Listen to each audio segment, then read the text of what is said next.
Hello everyone. So this is our fifth video on the data structure, and now we are going to discuss the five questions that we are going to solve in this video. तो हम one by one हर एक question को एक बार go through कर लेते हैं. पहला है consider the following C program. यहाँ पे हमारे पास एक सी कोड गिवन है और इसमें कुछ push and pop operations perform हो रहे हैं. एंड फाइनली हमें आउटपुट क्या निकालना है. What is output of the program for the following input. हमारे पास एक एक्सप्रेशन गिवन है 52*332 प्लस स्टार प्लस. ये पोस्ट फिक्स एक्सप्रेशन गिवन है और ये पोस्ट फिक्स एक्सप्रेशन हम जानते हैं कि स्टैक के थ्रू सॉल्व होता है. तो उसके लिए एक एल्गोरिदम गिवन है और जिसके थ्रू ये हमारा एक्सप्रेशन सॉल्व होगा. ठीक है. ये क्वेश्चन गेट 2007 में आया था. ठीक है. तो नेक्स्ट क्वेश्चन पे आते हैं. Suppose a circular queue of capacity n minus 1 elements is implemented with an array of n elements. Assume that the insertion and deletion operations are carried out using rear and front as array index variables respectively, and rear and front is initialized by 0. और यहाँ पे the condition है कि हमें the conditions to detect queue full and queue empty is what. हमें इसमें से कौन सा कंडीशन करेक्ट है कि क्यू हमारा फुल है या एम्प्टी है. So that we need to find out. तो इसके लिए आपको सर्कुलर क्यू प्रॉपरली आना चाहिए. Then you can solve this question. Okay. So this question is asked in GATE 2012. Now third question is, suppose a stack implementation supports an instruction reverse which reverses the order of elements on the stack in addition to the push and pop instructions. तो stack में हम जानते हैं कि दो operation perform होते हैं always, push and pop operation. तो इसके अलावा एक रिवर्स इंस्ट्रक्शन भी हमें इस कोड में इस क्वेश्चन में गिवन है. इसका भी क्या करता है ये, reverse the order of elements on the stack. ये स्टैक में जो एलिमेंट्स का ऑर्डर है उसको वो रिवर्स करता है. तो there are several options, four options given, and we need to find out which one is the correct answer. So this question is asked in GATE 2014. तो नेक्स्ट क्वेश्चन पे चलते हैं. फोर्थ क्वेश्चन है consider the C program. यहाँ पे हमारे पास कुछ ग्लोबल वेरिएबल गिवन है and this is the variable global variable this function. यहाँ पे स्विच केस स्टेटमेंट गिवन है and through main function we will call that function, and finally we have to provide the output of this program. ये question gate 2015 में आया था. ठीक है.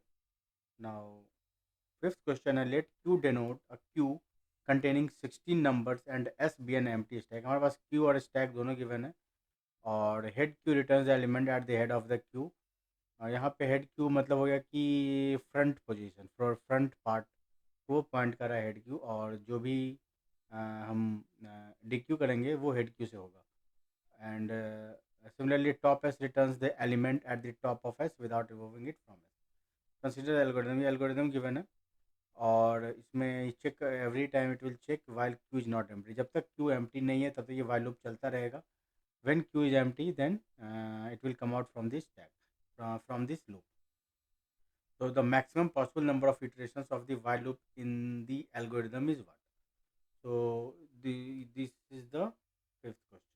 Okay. ये क्वेश्चन गेट 2016 में आया था. ओके. तो चलिए हम आज के इस वीडियो में 5 क्वेश्चन डिस्कस करेंगे, जो कि हम हर वीडियो में ऐसा ही करते हैं. तो अपने माई व्यू बोर्ड पे आते हैं. ओके. तो हमारा जो फर्स्ट क्वेश्चन था वो है consider the following C program, और हमारा पास एक end of file as a macro यहाँ डिफाइंड है. ये बेसिकली stdio.h में ऑलरेडी डिफाइन होता है और इसका डिफ़ॉल्ट वैल्यू -1 होता है. ओके. और ये बेसिकली एंड ऑफ फाइल का यूज होता है कि जब भी हम ये एंट्री करते हैं कोई भी वैल्यू, या गेट कैर के थ्रू कोई भी हम कैरेक्टर एंटर करते हैं, जब हमारा एंट्री कंप्लीट हो जाता है, मीन्स हमारा कैरेक्टर कब फिनिश हो जाता है, in that case get char will return end of file. Means और या कोई भी एरर थ्रो करता है, in that case also it will return end of file means -1. ठीक है. तो मीन्स एंड बताने के लिए होता है कि हाँ इसके बाद अब एक भी कोई भी कैरेक्टर डिपेंडिंग नहीं है. ओके. तो ये हमारा वाइल कंडीशन को ये हमारे वाइल कंडीशन को ये कंट्रोल करता है, राइट। कि जैसे ही -1 रिटर्न करेगा सी का वैल्यू, तो हम वाइल कंडीशन से बाहर आ जाएंगे, मीन्स हमारा इनपुट जो है वो फिनिश हो चुका है, राइट। तो we will check each and every character, it is digit or is it operator or something else, means space होगा तो it will call flag error. Actually flag error का फंक्शन यहाँ पे गिवन नहीं है, बस यहाँ डिक्लेरेशन गिवन है। तो आई थिंक हमें इसकी रिक्वायरमेंट नहीं होनी चाहिए फ्लैग एरर की। ओके, तो क्वेश्चन क्या है? क्वेश्चन है कि हमारे पास एक एक्सप्रेशन गिवन है, what is the output of the program for the following input. हमारे पास एक इनपुट है, राइट। 52 स्टार 332 हमारे पास यूज़र की तरफ से ये इनपुट जाएगा, right. 5 2 star 3 3 2 plus star and plus. Okay, ये हम 1 बाय 1 पास करेंगे। जैसे हमारा प्रोग्राम स्टार्ट होगा मेन फंक्शन से, राइट, और it will program will stuck at the at this point. While condition में गेट कैर है, get char will wait for the input. तो पहला वैल्यू जाएगा 5। ओके, तो get char will fetch this 5 from the standard input std in, and that value is stored in the C variable. Now each digit function will check whether 5 is digit or not. अगर 5 digit है तो ये push operation perform होगा। आप जानते हैं कि push operation perform कहाँ होता है? स्टैक में होता है। ओके, तो दिस इज माय स्टैक, इसमें हमारा 5 स्टोर हो जाएगा, राइट। नाउ सेकंड वैल्यू 2 फिर आएगा, वाइल लूप में चेक होगा। Now is digit, then it will also store in the stack. Now third is the operator. तो ये क्या इस डिजिट है? नहीं है। तो else if c equal to plus है और सी इक्वल टू स्टार अगर है, अगर जैसे ही इसको स्टार मिला, राइट, जैसे ही स्टार आया तो पॉप ऑपरेशन परफॉर्म होगा। तो m equals to 2 and n equals to 5। Okay, and r equals to, यहाँ पे अगर c इक्वल टू प्लस है लेकिन c इक्वल टू स्टार है, तो यहाँ पे n इंटू एम परफॉर्म होगा। तो 2 into 5, right, and push push operation perform हो जाएगा। तो r को हम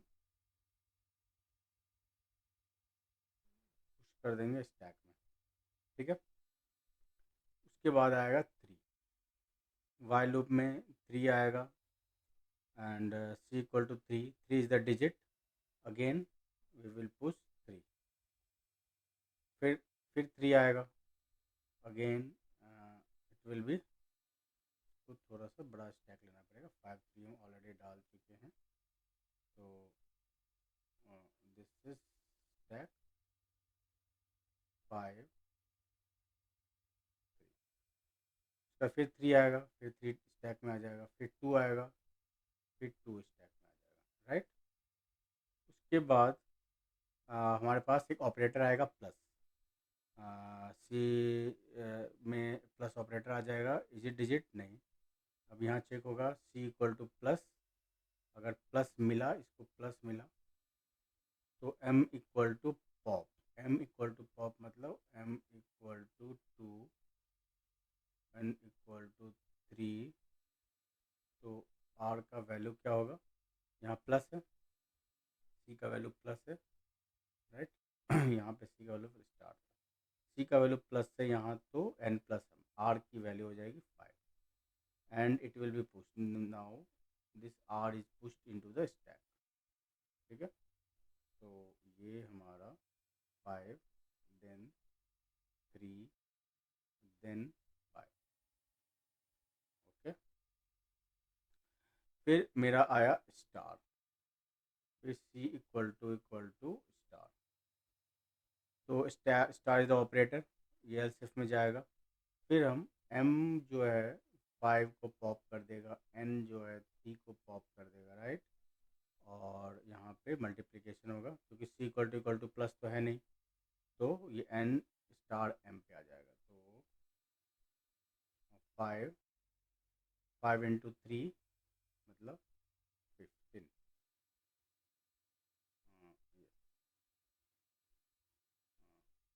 सॉरी, यहाँ 5 × 10 था ना, यहाँ पे r = 5 × 10, पुश r हमने 10 किया था, फिर 3 3 2 आया, राइट। तो यहाँ पे मेरा 10 है। उसके बाद प्लस आएगा, प्लस इज द ऑपरेटर। तो m = पॉप m = 15 और n = 10, राइट। और r = 15 प्लस 10, यहाँ पे c = क्या था, प्लस, r = 25। तो फाइनली मेरा जो है स्टैक में r चला जाएगा, मतलब 25।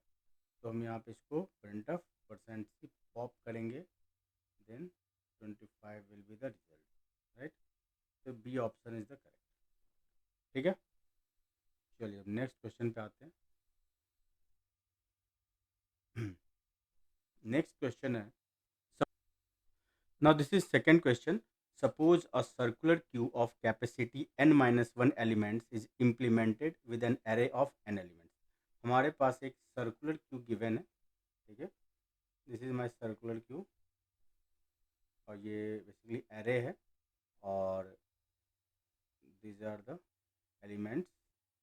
यहाँ 0 से स्टार्ट हुआ, 0 1, ये n-1 तक। इसका मतलब है कि साइज ऑफ एरे क्या है, n है। और यहाँ पे assume that insertion deletion operations are carried out using rear and front. Rear और फ्रंट पे जो है वो इंसर्शन और डिलीशन परफॉर्म हो रहा है, और initially rear = 0, front = 0। Okay, the condition to detect queue full and queue empty are what. See, ये हमारा सर्कुलर क्यू गिवन है। पहले हम नॉर्मल क्यू समझते हैं कि नॉर्मल क्यू बेसिकली क्या होता है। कि नॉर्मल क्यू में भी रेयर के एंड पे ही हम इंसर्शन करते हैं और फ्रंट के एंड पे ही भी डिलीशन करते हैं। एक छोटा सा एग्जांपल लेते हैं नॉर्मल क्यू समझने के लिए, कि अगर हमें इंसर्ट करना है अभी तो हम डिलीट नहीं कर सकते क्योंकि there is no element in this queue. तो यहाँ पे रेयर = 0, फ्रंट = 0, दोनों ही इंडेक्स इस पॉइंट पे है, 0 1 2 3 4। अब क्या होगा कि रेयर एंड पे हमें इंसर्ट करना है, तो हमने इंसर्ट कर दिया 2, नाउ रेयर = 1 हो गया। उसके बाद फिर हमने इंसर्ट किया 5 रेयर एंड, फिर rear becomes 2, then 7, rear becomes 3। यहाँ पे हमने फिर इंसर्ट किया 8, तो रेयर बिकम्स 4, ठीक है। फिर हम इसमें इंसर्ट करेंगे 9, तो rear will be incremented but array size is maximum. तो आर जो इंडेक्स है वो आपका नल वैल्यू को पॉइंट करेगा, मीन्स लास्ट एलिमेंट पे आ जाएगा। यहाँ पे हम इंसर्शन ऑपरेशन परफॉर्म नहीं कर सकते because it exceeds the limit of the Q. तो यहाँ पे फ्रंट क्या है, फ्रंट मेरा 0 है। यहाँ पे हम डिलीशन परफॉर्म करेंगे, डिलीशन परफॉर्म किए तो फ्रंट = 1 हो गया। फिर हमने यहाँ डिलीशन परफॉर्म किया, फ्रंट = 2 हो गया। फिर यहाँ पे फ्रंट = 3 हुआ, ठीक है। अब क्या होगा कि यहाँ पे 1 2 3 4 4 स्पेसेस आर वैकेंट। अगर हम इंसर्शन परफॉर्म करते हैं उसके लिए हमें रेयर को इंक्रीमेंट करना पड़ेगा, ठीक है। तो रेयर इंक्रीमेंट होगा नहीं क्योंकि it exceeds the means it reach the limit of the Q. Okay, तो क्या होगा कि ये जो सारे स्पेसेस हैं वो वेस्ट हो जाएंगे। That's why we use circular queue. Circular queue में एक मॉड्यूलर ऑपरेटर होता है जिसका काम है रैप राउंड करना। मतलब कि अगर लास्ट तक हम पहुंच गए हैं, अगर हमें, अगर मेरा पहला एलिमेंट जो है वो वैकेंट है, ठीक है, तो वो जो लास्ट इंडेक्स पे जो मेरा रेयर पहुंचा है वेरिएबल, वो फिर से 0 पे आ सकता है। वो कैसे होगा, देखो यहाँ रेयर = 0, फ्रंट = इंसर्शन किए तो यहाँ 4 आया, तो रेयर = 1। ना 1 पॉइंट पे हम 5 डालें, फिर रेयर = 2, फिर 6 डालें, रेयर इक्वल टू 7, सॉरी 3। फिर रेयर थर्ड पोजीशन पे हम 8 डालें, रेयर इक्वल टू 4। नाउ 9 डालें, रेयर इक्वल टू 5। फिर 10 डालें, रेयर इक्वल टू 6। 11 डालें, रेयर इक्वल टू 7। इस पोजीशन पे हम फिर 12 डालें। तो अब हम इंक्रीमेंट करेंगे तो इसको 0 पॉइंट को पॉइंट करना चाहिए, लेकिन अगर हमें इंसर्शन करना है, then first of all it will check whether this space is available और नॉट। तो अगर मान लो फ्रंट है, मेरा फ्रंट अगर इसने डिलीट कर दिया है तो क्या करना होगा, हमें फ्रंट को इंक्रीमेंट करना होगा। तो फ्रंट अगर हम इंक्रीमेंट करते हैं तो फ्रंट इक्वल टू 1 हो जाता है, इसका मतलब ये स्पेस खाली है। फिर अगर इसको हमने डिलीट किया तो फ्रंट इक्वल्स टू 2। अब फ्रंट को 2 है तो हम 6 को डिलीट कर सकते हैं, तो फ्रंट इक्वल टू 3। अब क्या होगा कि देखो लास्ट का जो है 3 स्पेस वैकेंट है मेरे पास, और मेरा रेयर ऑलरेडी 7th पोजीशन पे है। तो इसको हम इंक्रीमेंट कैसे करते हैं, rear equals to rear plus 1 modular n. ठीक है, तो इसका मतलब है कि ये रैप राउंड हो जा रहा है, मतलब 7 है और इसका 1 2 3 4 5 6 7 8। तो 7 प्लस 1 क्या होता है, 8। 8 मॉड 8 इक्वल्स टू 0। इसका मतलब रेयर का वैल्यू है 0 हो जा रहा है। तो अगर ये स्पेस वैकेंट है तो हम इसमें रेयर एंड पे हम इंसर्शन परफॉर्म कर सकते हैं। ठीक है, तो ये था हमारा सर्किट क्यू का कॉन्सेप्ट। अब क्वेश्चन क्या पूछ रहा है कि the conditions to detect queue full and queue empty are what. देखो क्यू फुल और क्यू एम्प्टी का जो कंडीशन है वो क्या हो सकता है। क्यू और का अगर मान लो फ्रंट मेरा एक्सीड ही नहीं किया, सपोज फ्रंट जो है मेरा जहाँ था वहीं है, राइट। अब जैसे 1 2 3 4 ये मेरा फ्रंट है इक्वल टू 0। ठीक है, ये 4 5 6 7 8 ये मेरा रेयर इंक्रीमेंट होके यहाँ आ गया 0 1 2 3 4 4। अब क्या होगा कि अगर हम करते हैं rear plus 1 and modular n, तो ये क्या हो जाएगा 0, दिस वैल्यू रेयर ये हो जाएगा 0, और फ्रंट का वैल्यू 0 है यहाँ पर, इसका मतलब है इट इक्वल्स टू फ्रंट।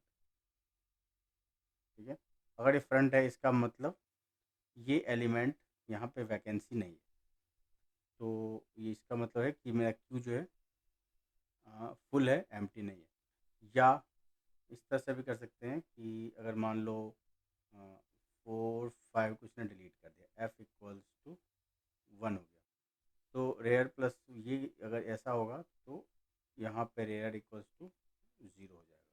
ठीक है, यहाँ पर हम इंसर्शन परफॉर्म करेंगे, लेकिन अगेन रेयर प्लस 1 मॉडर्न जो करते हैं वो करेंगे, तो इसका मतलब है कि मेरा जो ये फ्रंट 1 ये भी डिलीट हो गया ना, फ्रंट 2 पे आ गया, तो फिर यहाँ पे रेयर इक्वल्स टू 1।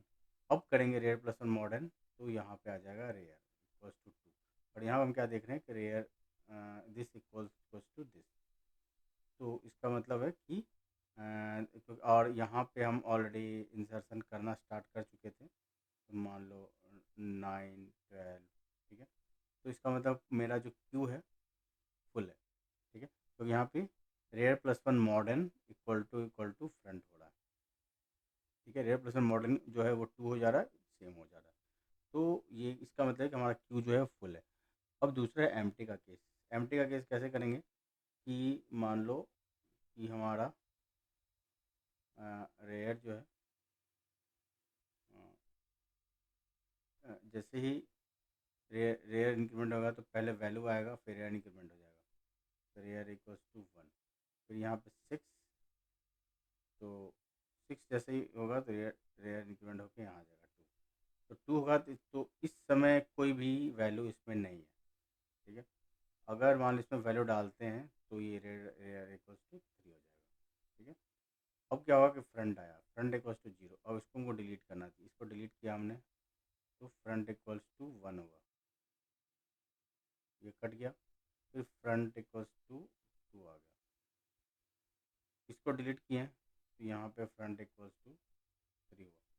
और front and rear, front equal to rear, ठीक है, ये दोनों इक्वल है, राइट, दोनों इक्वल है क्योंकि रेयर पोजीशन पे तो कोई वैल्यू है ही नहीं। और फ्रंट ऑलरेडी डिलीट कर चुका है 3 एलिमेंट्स, और वो जिस जिस जगह को प्लेस को पॉइंट करा वहाँ पे कोई एलिमेंट ही नहीं है। यहाँ पे फ्रंट इक्वल टू रेयर हो रहा है, और इस क्यू में एक भी एलिमेंट नहीं है, this queue is vacant, so this is the empty queue. तो इट मीन्स पहला जो ऑप्शन है वो करेक्ट होगा। Rear plus one mod n equal to front जो है वो फुल का कंडीशन है, और रेयर इक्वल टू फ्रंट जो है वो एम्प्टी का कंडीशन है, ठीक है। तो बी ऑप्शन को एक बार हम एनालाइज कर लेते हैं। Rear plus one mod n equal to front, ये तो ठीक है फुल के लिए, लेकिन एम्प्टी के केस में front plus one mod n equal to rear बता रहा है यहाँ पे। तो इसको हमको देखना पड़ेगा एक बार कि front plus one mod n equal to rear होगा तो क्या वो एम्प्टी है। तो देखो रेयर, रेयर बेसिकली किसको पॉइंट करता है, यहाँ पे कहाँ है ये, यहाँ कहाँ पे, यहाँ दूसरा जो कंडीशन है 4 5 6 7 रेयर, बेसिकली रेयर यहाँ मान लो यहाँ पॉइंट कर रहा है। अगर रेयर यहाँ पॉइंट कर रहा है इसका मतलब यहाँ पे एलिमेंट नहीं होगा, ठीक है, यहाँ पे एलिमेंट नहीं होगा, ओके। और और ये जो कंडीशन है front plus one mod n equal to rear, तो फ्रंट प्लस वन मॉडर्न, तो फ्रंट को यहाँ पॉइंट करना चाहिए, ये दोनों नहीं होगा, फ्रंट ये है। और फ्रंट जब तक इंक्रीमेंट नहीं होगा तब तक नेक्स्ट पे जाएगा नहीं। तो फ्रंट प्लस वन मॉडर्न जो चेक कर रहे हैं हम, फ्रंट प्लस वन मॉडर्न, इस केस में क्या हो रहा है, रेयर के बराबर हो रहा है, ठीक है, लेकिन फ्रंट के पोजीशन पे हमारे पास एलिमेंट है, इसका मतलब हमारा क्यू जो है वो एम्प्टी नहीं है, ठीक है। तो इसका मतलब हुआ कि हमारा जो बी ऑप्शन है वो गलत है। नाउ सी ऑप्शन है रेयर इक्वल टू फ्रंट, ये फुल का कंडीशन बता रहा है जो कि गलत है, ठीक है। And rear plus one mod n equal to front, ये एम्प्टी का केस बोल रहा है जो कि हम ऑलरेडी एक्सप्लेन कर चुके हैं ए में, तो C option is also wrong. Now D option is full का है front plus one mod n equal to rear, and empty का rear equal to front, rear equal to front तो चलो ठीक है, और फ्रंट प्लस वन मॉडर्न ये भी हम बी में हमने क्लियर किया है इस चीज़ को, तो डी ऑप्शन भी गलत है, तो A option is the right answer, ठीक है। Now move to third question. Suppose a stack implementation supports an instruction reverse which reverses the order of elements, on the stack in addition to push and pop instruction। देखो stack में हम दो operation perform करते हैं, right. पहला होता है मेरा पुश, वैल्यू को हम इंसर्ट करते हैं, और दूसरा होता है पॉप, ओके। तो हमें स्टैक की हेल्प से हमें इम्प्लीमेंट करना है क्यू। तो जो भी कंडीशन गिवन है, यहाँ पे एक नया इंस्ट्रक्शन ऐड ऑन किया है जो कि हम इस क्वेश्चन में यूज़ करेंगे, जो कि फीचर है इस क्वेश्चन के लिए, फंक्शनैलिटी होगा स्टैक का रिवर्स इंस्ट्रक्शन। ये रिवर्स इंस्ट्रक्शन क्या करता है, which reverses the order of elements on the stack. देखो order of elements on the stack, order of element क्या होता है स्टैक का, देखो यहाँ पे ये मेरा स्टैक है। स्टैक क्या है, ये क्या है कि मेमोरी है, ठीक है। और हमारे पास एक पॉइंटर होता है स्टैक पॉइंटर, और वो क्या करता है, वो ट्रेवर्स करता है स्टैक को। तो यहाँ पे हम एक टॉप लेते हैं वेरिएबल इसके लिए। अगर हम एरे के थ्रू या लिंक लिस्ट के थ्रू अगर हम इम्प्लीमेंट करते हैं तो we need this top variable, और ये ट्रेवर्स करता है इस स्टैक को। तो इनिशियली टॉप इक्वल्स टू हम -1 लेके चलते हैं, और अभी क्या कर रहे हैं हम, ये बॉटम टू मेरा टॉप जा रहा है, ये ऑर्डर है, order of element. In the stack. तो इनिशियली जब हम वैल्यू हम एंटर करते हैं तो एरे मान लो स्टैक है, तो plus plus top equal to val, इसका मतलब हुआ कि इसमें हमने 5 वैल्यू डाला, मान लो वैल का वैल्यू है 5। Now it will point here, ठीक है। अगर फिर हमें इसमें वैल्यू एंटर करना होगा तो plus plus top equals to val equal to 6। तो प्लस प्लस टॉप से क्या होगा, पहले ये इंक्रीमेंट हो जाएगा, उसका इसको वैल्यू हम पास कर देंगे 7, ठीक है। तो इस तरह से ये बॉटम टू टॉप जा रहा है। अब देखो, अब क्वेश्चन क्या कर रहा है कि जो इंस्ट्रक्शन रिवर्स है which reverses the order of elements in this stack. तो इसका मतलब है कि ये जो टॉप है, जो पहले बॉटम पे पॉइंट कर रहा था, अभी टॉप को पॉइंट करने लगेगा, ओके। और यहाँ जो हम वैल्यू हम स्टोर करेंगे अरे स्टैक में, वो कैसे होगा, वो होगा array top minus minus equals to val, ठीक है। तो जिस पॉइंट को टॉप पॉइंट कर रहा है ना, वहाँ पे हम वैल्यू असाइन कर देंगे 5, ठीक है। और उसके बाद ये डिक्रीमेंट हो जाएगा, फिर हम कोई वैल्यू डालेंगे 6, फिर ये डिक्रीमेंट होकर यहाँ पॉइंट करेगा, ठीक है। फिर 7, फिर यहाँ पॉइंट करेगा, ठीक है। ओके, तो this way it will work. ये हमारा bottom to top to bottom हो गया। तो ये रिवर्स क्या करता है ना, कि ये ऑर्डर जो है वो रिवर्स कर देता है। तो इसमें से हमको देखना है कि कौन से स्टेटमेंट जो है वो ट्रू है। तो हमें हमें देखना होगा कि इन 3 ऑपरेशंस की हेल्प से क्या हम इसको क्यू में कन्वर्ट कर सकते हैं।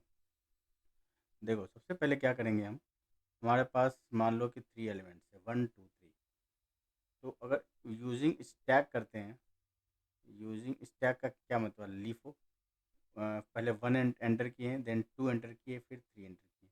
लेकिन अगर हम आउटपुट निकालेंगे, पॉप करेंगे, तो पहले 3 निकलेगा, फिर 2 निकलेगा, फिर 1 निकलेगा।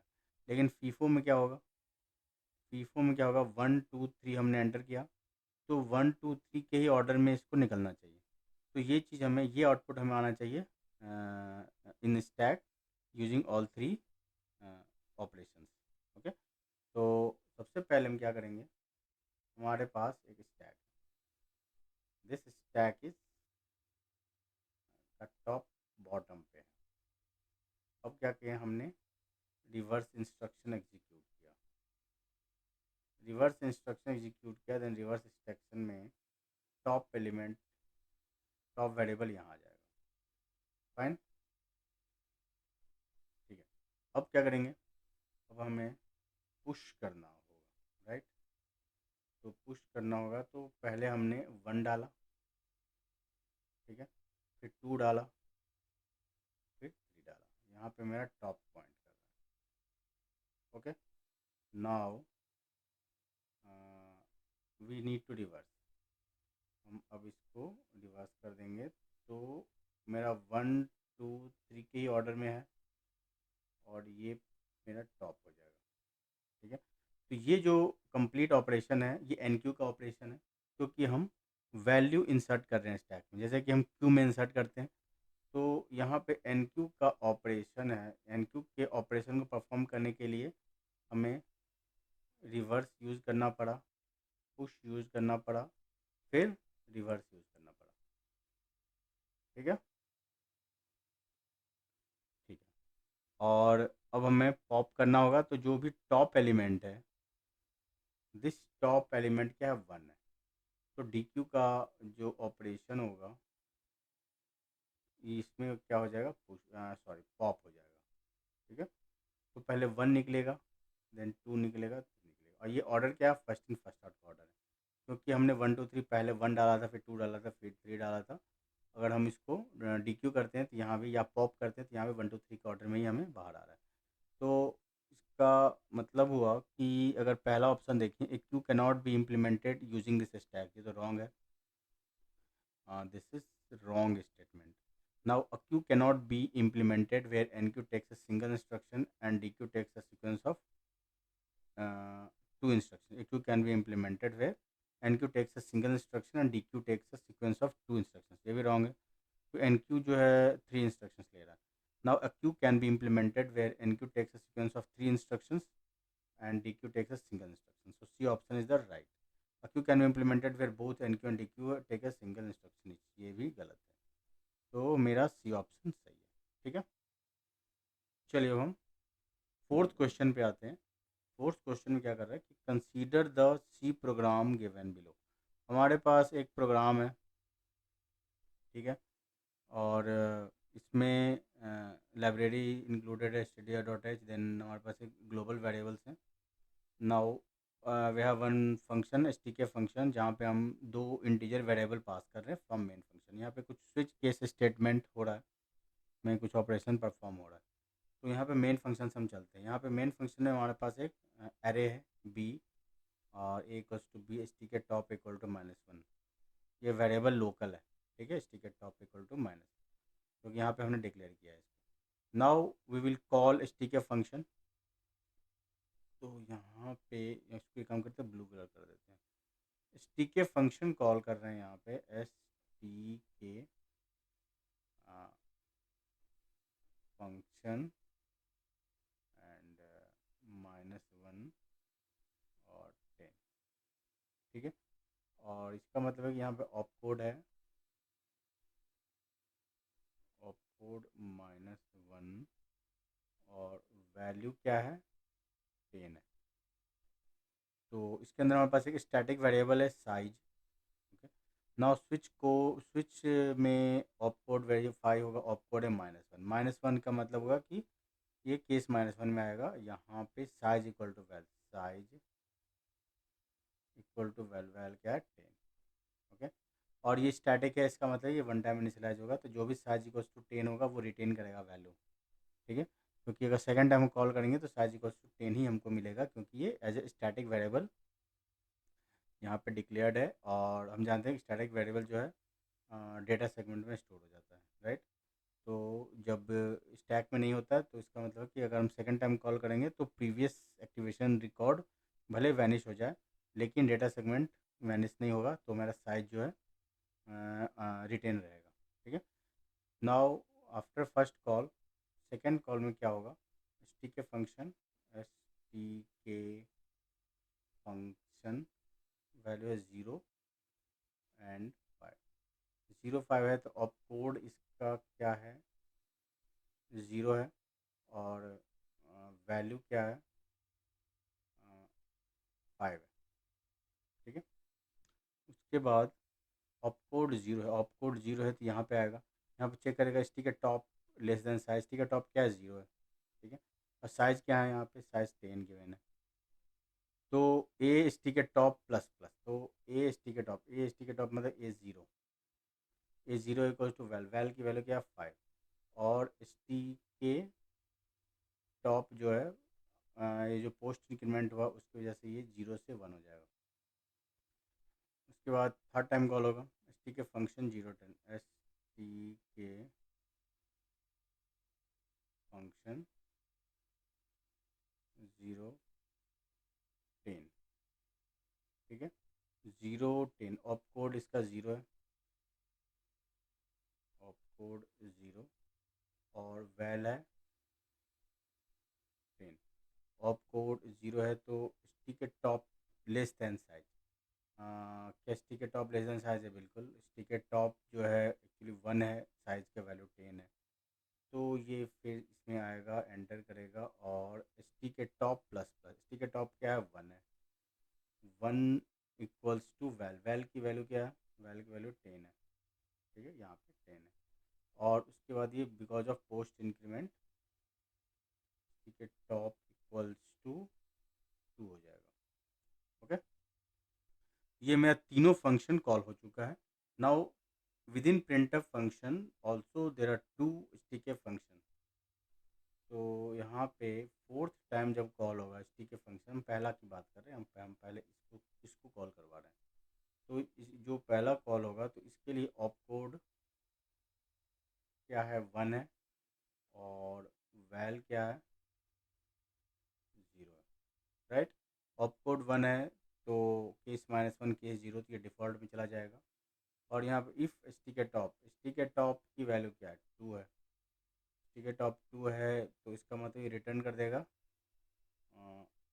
ए ऑफ माइनस माइनस स्टिक तो स्टिक ऑलरेडी 2 है तो माइनस माइनस होगा तो 1 हो जाएगा, 1। तो ये रिटर्न कर देगा A1, रिटर्न कर देगा A1। A1 की वैल्यू क्या है, A1 की वैल्यू 10 है, तो 10 है तो यहाँ पे मेरा 10 आ जाएगा, ठीक है। उसके बाद सेकेंड टाइम स्टिक का फंक्शन कॉल होगा तो सेम ऑप कोड भी है यहाँ पे 1 और वैल है यहाँ पे 0, राइट। और यहाँ यहाँ पे ऑप कोड 1 है तो फिर डिफ़ॉल्ट में आएगा। इफ स्टिक की वैल्यू क्या है, स्टिक इक्वल्स टू 2, देन यहाँ पे स्टिक सब माइनस हुआ है क्या, हाँ, यहाँ पे स्टिक टॉप इक्वल्स टू 1। तो अब सेकंड टाइम आएगा स्टिक टॉप तो नॉन जीरो है मतलब 1 है, फिर अंदर आएगा ये और हम यहाँ रिटर्न करेंगे, return A of minus minus stick 1 था तो पहले तो 0 हो जाएगा, ये रिटर्न A0 का वैल्यू जो है 5 ऑलरेडी हम कैलकुलेट कर चुके थे। तो ये जो 5 है वो 5 यहाँ आ जाएगा और फाइनली जो आफ्टर एडिशन 10 + 5 = 15। तो this is the correct answer, okay. तो ये था हमारा फोर्थ क्वेश्चन, ठीक है।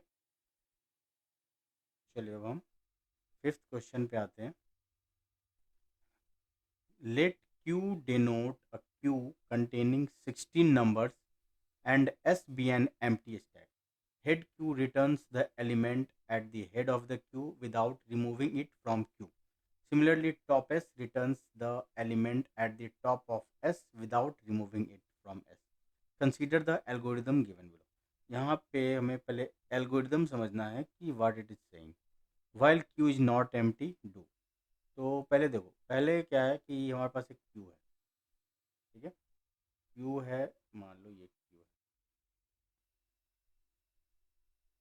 और क्यू में हमारा 16 एलिमेंट हमारा स्टोर्ड है, किस ऑर्डर में है दैट इज़ नॉट गिवन। तो और इसका हेड क्यू है ये, आप इसको हेड क्यू बोलो चाहे इसको फ्रंट बोलो, मतलब यहाँ से हमें इसको डी क्यू करना है, फाइन। और हमारे पास एक स्टैक है, ठीक है। तो अब यहाँ पे क्वेश्चन में क्या है कि the maximum possible number of iterations of the while loop in the algorithm. Maximum possible number of iterations कितना होगा वाइल लूप का इस एल्गोरिदम में। देखो ये लूप कब तक चलेगा, while queue is not empty, जब तक क्यू हमारा एम्प्टी नहीं हो जाता है तब तक ये लूप चलता रहेगा, ओके।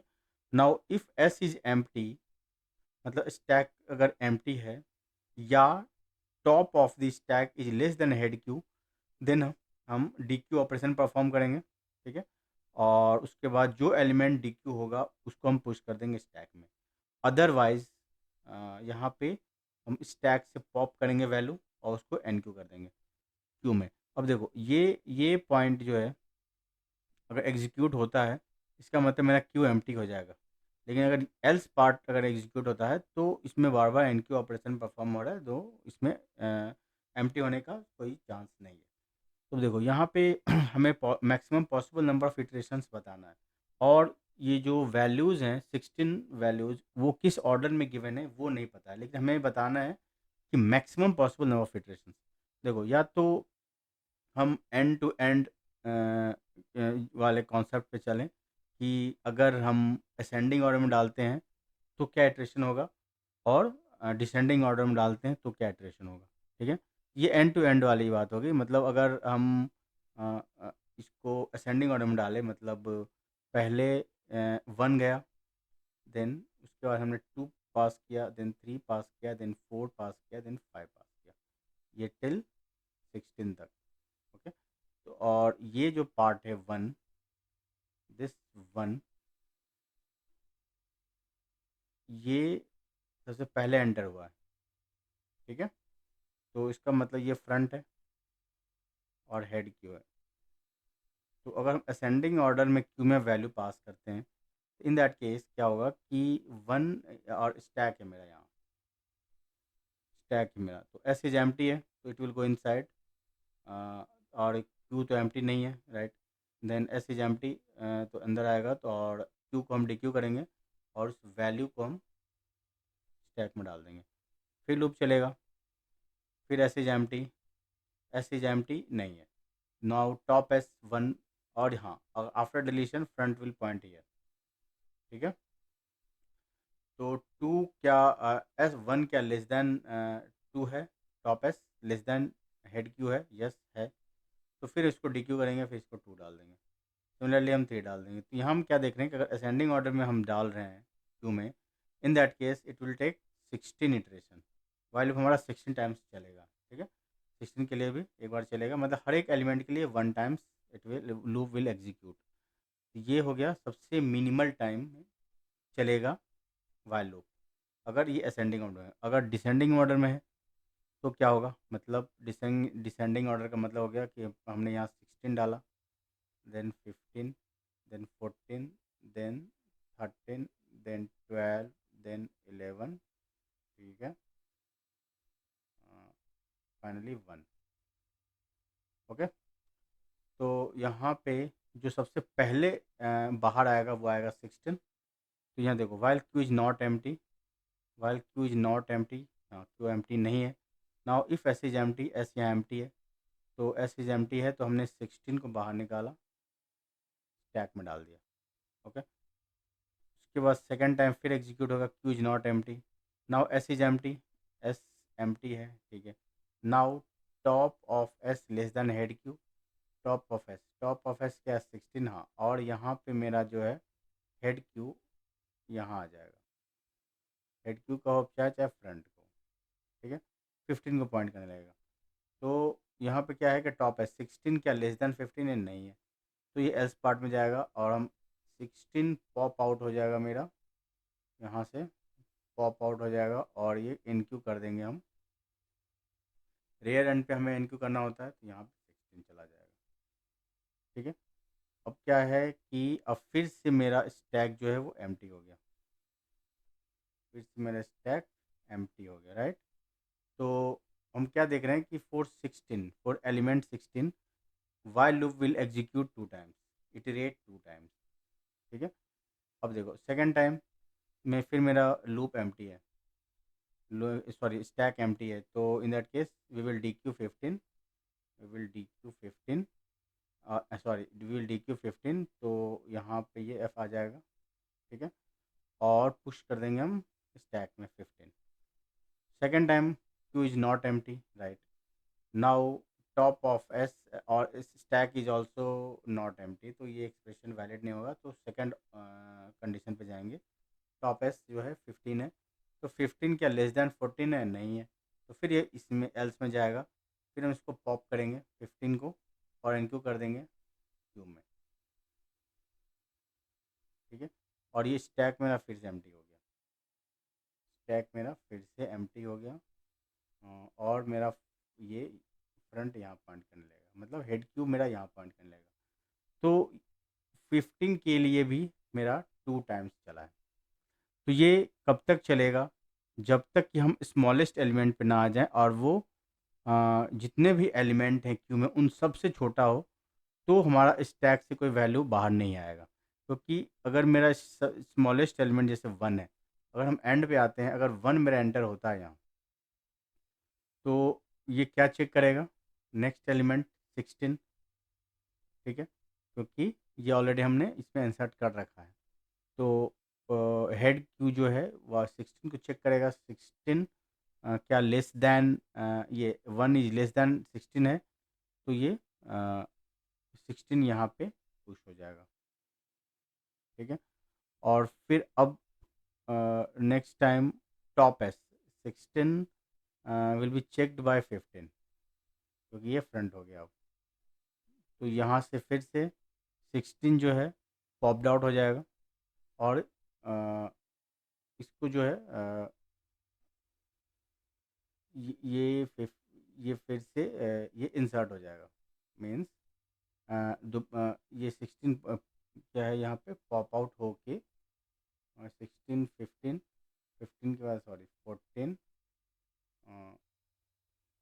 यही चल रहा है, राइट।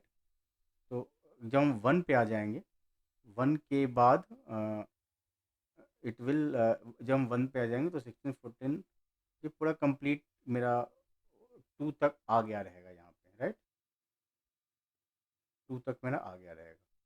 तो 16 कैसे 15 मैच होगा, 14 मैच होगा, 13 मैच होगा, मतलब जो स्टार्टिंग से चला आ रहा है, जैसे हम मैच कर रहे हैं उस तरह से। फिर 16 फिर पॉप आउट हो जाएगा, फिर 15 के लिए आएगा, फिर 14 आएगा, फिर वो 14 पॉप्ड आउट होके फिर एंड में ऐड हो जाएगा, फिर 13 आएगा। इस तरह से फाइनली जो इसमें जो सबसे स्मॉलेस्ट एलिमेंट है वो 2 है। तो 1 और 2 ये दोनों इंसर्ट हो।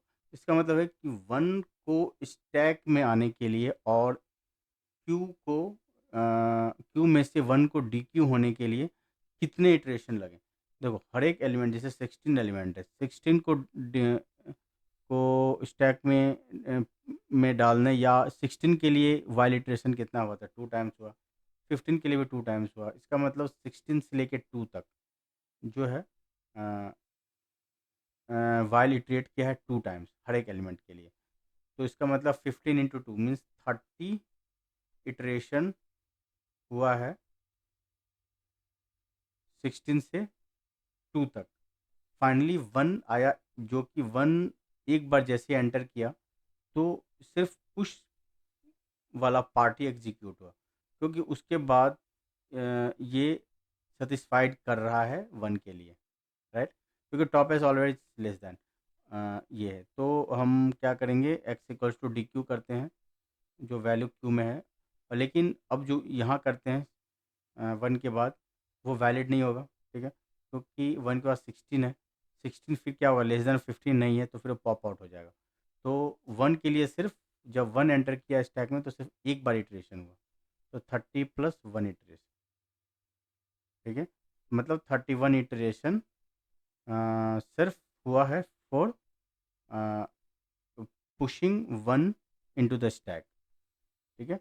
उसी तरह से अगर 2 आता है तो उसके बाद 2 आने के बाद अब वो 2 पॉप आउट नहीं होगा, क्योंकि सबसे स्मॉलेस्ट एलिमेंट 16 से लेके 3 के बीच 2 ही है, या 16 से 2 के बीच 2 ही है, क्योंकि